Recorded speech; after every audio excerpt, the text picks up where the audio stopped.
Steve, some of the biggest companies, some of the most notable companies in the country reported earnings this week, and most of them weren't that good. Apple, Facebook. What's up? Is there a trend there? Well, it's been a tough earnings quarter, no question about it. I think in the past we've talked about the reason behind it being that revenues just aren't keeping up, and these companies are able to, maybe not manufacture, but work earnings a little bit and cut expenses, and that's how they're mostly beating estimates, because most S&P 500 companies are beating estimates. Apple did not. We obviously saw that on Tuesday. A lot of concern there, but I'm less concerned about Apple because they have a new iPhone that everyone expects to come out in the fall, and in the past they have had this slowdown before a new launch of a big product like that. So let's wait until a couple of quarters and see how the new iPhone performs. They're not just hitched to the economy. They've got an active product life cycle, kind of dormant right now, but in, December we're going to see an iPhone 5? I'm not sure the exact timing, certainly after the next earnings report, which will be the September quarter, so we won't get it until then. But the question then becomes, is this now the new Wintel? Is this Microsoft and Intel where they wait for the product upgrade cycle and it's not this skyrocketing earnings path? The other one you mentioned was Facebook.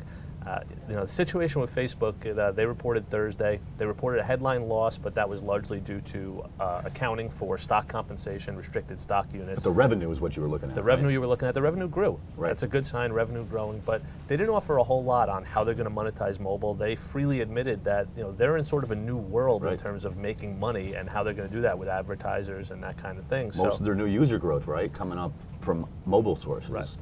And they don't really have many ads that hit you on the mobile devices. So it remains to be seen what we're actually going to get out of them. And the stock has a tremendous valuation. It came out at a very high valuation. Even after plunging, it's down 40-something% from the IPO price. What, 50 times now earnings? It's down 15% today, and it's still in the 40s on a PE multiple on a price earnings.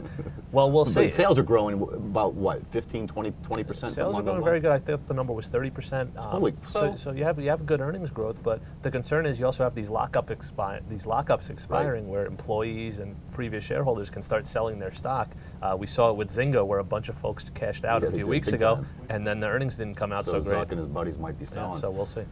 There's been some pretty notable guffaws this week along with the earnings news. Sandy Weil told CNBC that, the big banks should be broken up. This is the guy who got Glass-Steagall repealed. Do you find any kind of farce in that statement? Do you think they can be broken up? It is absolutely unthinkable that the man who was behind making these big banks, with him combining Travelers and Citibank, before Glass-Steagall was even repealed, he went ahead and did it even before the act was repealed. Congress was forced to do it as a result of his merger. In your piece, you said that this is like Angelo Mozillo saying subprime mortgages are bad. Right. I mean, it's completely unthinkable. Exactly, which would never happen. But we never thought Sandy would come out and say, break up the big banks. What's his angle? Why would he be saying this kind of stuff? Who knows? A politics angle. It's trying to get back into the scene. Must Perhaps. be a buck to be made. Yeah, exactly. Can we break up? Should we break up the big banks? Would it be beneficial to the economy? Do you think? Anybody here? There's lots of calls out there to break up the banks, but no one's really proposed a real idea and to disintegrate them. There's no real plan on the table to say, here's how you would do it. What happens with a bank like Sandy's, like Citi? What do you do? Do you spin out the commercial bank in the U.S.? Do they operate as a conglomerate everywhere else? What does that do to their clients who do business overseas? And they are the conduit for the Fed's monetary policy. If the Fed didn't have these guys to do business with, who would they do business with? No, exactly. Maybe that wouldn't be such a problem in the future, but transitioning would be hard. Agostino, in Europe and in the U.S., we've got central banks taking the fore next week with Bernanke and the FOMC meeting at the end of the month and the 1st of August, and the ECB, which has done a lot to help buttress markets this week. We had Mario Draghi in the news this week, right? He came out and said, believe me, I'm going to do everything we can to keep the euro together. And then we had Merkel and Hollande come out and also say, we're going to do everything we can. So this week we saw the euro crisis kind of explode again. We saw borrowing costs in Spain go up to what they've been calling unsustainable levels. There's been a couple estimates to say 3 to 5 weeks until they run out of money and are kind of forced out of the markets. Isn't Greece in that same position? At the same time, Greece, we saw them that maybe August 20, there was a report saying August 20 they got a bond redemption and they're not going to have enough money to pay for that. So we kind of saw the threshold being pushed closer and closer for them to have to do something to act. Now Draghi has put himself in a kind of difficult position because markets rallied and bond yields fell after he spoke. So that means that next week, I believe on Thursday, we have the ECB meeting. He's going to have to deliver something, because if he doesn't, then markets are going to kind of go crazy, and we might expect bond yields to spike. Right. So looking at stock markets, you wouldn't expect two large economies, or at least one large economy, Spain, to be on the verge of having no cash, and Greece insolvent, basically. One company I was looking at this week for the dividend stock daily was Las Vegas Sands. we started doing this thing every day where we put out a dividend stock.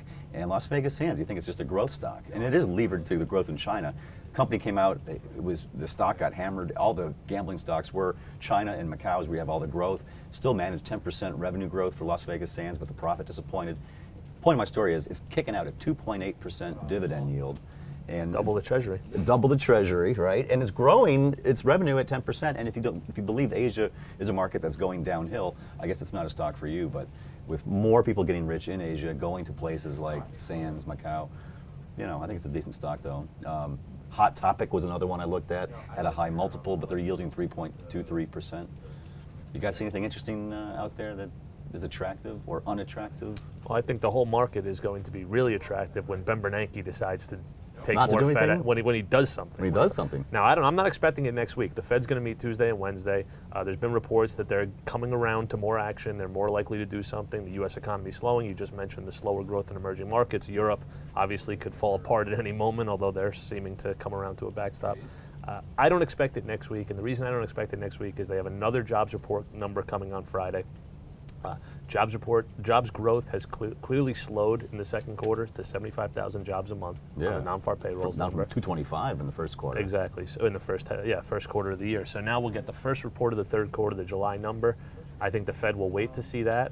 I think the Jackson Hole conference that they put on in August is a time when Bernanke typically comes out and signals what they're going to do in the fall. If we're going to get another round of major asset purchases, I would expect, as things stand right now, I would expect it to come in September when they have a 2-day meeting, when there's a Bernanke press conference, and not next week when you could still make the case either way. The Fed might be leaning towards more action, but I think they're going to, you know. He's really waiting until he can see the whites of the eye of the slowdown and then pull the trigger. Well, that's my view of it. I haven't spoken to the chairman, but that's how I sort of see it. And also, if and when Bernanke acts, we could expect gold to go up. It started rallying the last couple of days of the week.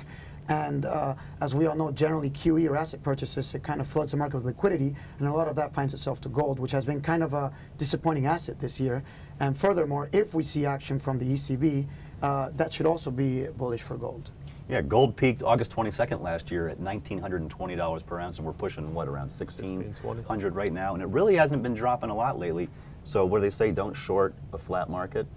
Gold's been pretty flat lately, and as you point out, there's some good fundamental impetuses for moving it higher.